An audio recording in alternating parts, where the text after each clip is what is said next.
Mr. Davis is recognized for 3 minutes. Thank you, Mr. Chairman.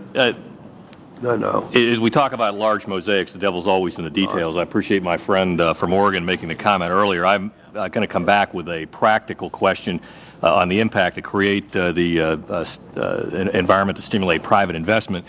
Means that you've got to be able to manage that in a way with a volatile economy. And I want to come to one of the devils in the details as one of the only manufacturing professionals who's in the Congress right now. And it has to do with your proposal to repeal last-in, first-out accounting. We talk a lot about helping manufacturing, but I see this as something that would be quite devastating, particularly to capital-intensive businesses. LIFO has mistakenly been called a loophole or an exotic tax shelter.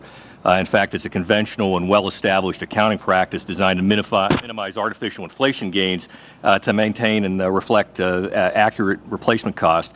And it's been expressly permitted in the tax code since 1936 in the height of the Great Depression.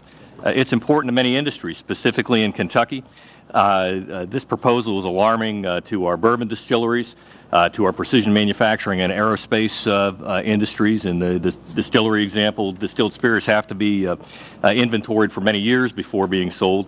In the same time, in the high technology precision manufacturing and aerospace, companies like General Electric, many of our small specialized machine tool operations are required to carry large inventories of parts for AOG conditions. And my concern is that the repeal of LIFO would have a devastating impact in requiring an additional $61 billion in taxes falling heavily on our manufacturing companies that are already challenged.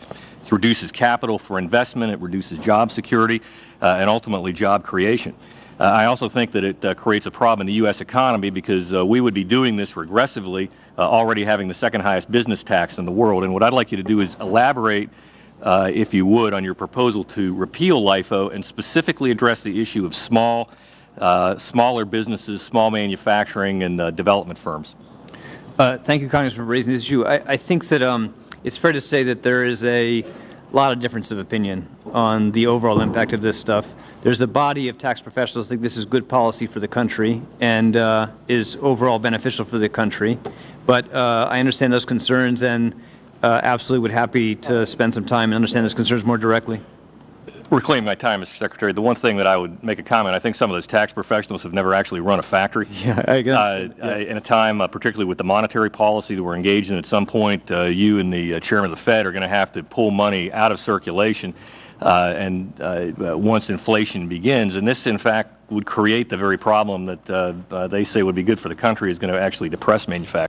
But just to be quick, yes, I will be happy to work with you and listen to your concerns on this as we think about how to design it. But I just want to emphasize a really important point, which is, again, we start with a more challenging fiscal environment than we face in generations.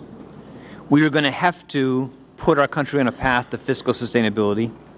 Obviously, as we do that, we want to do it in ways that makes the country stronger, not weaker. But we're going to have to make some tough choices, and not everything's going to be possible. And if you look at the balance of judgments in this budget, it's our best judgment about how to, again, put us on a path to fiscal sustainability in a way that makes our country stronger going forward. But you're right, the details matter, and would welcome a chance to listen to your concerns in more detail.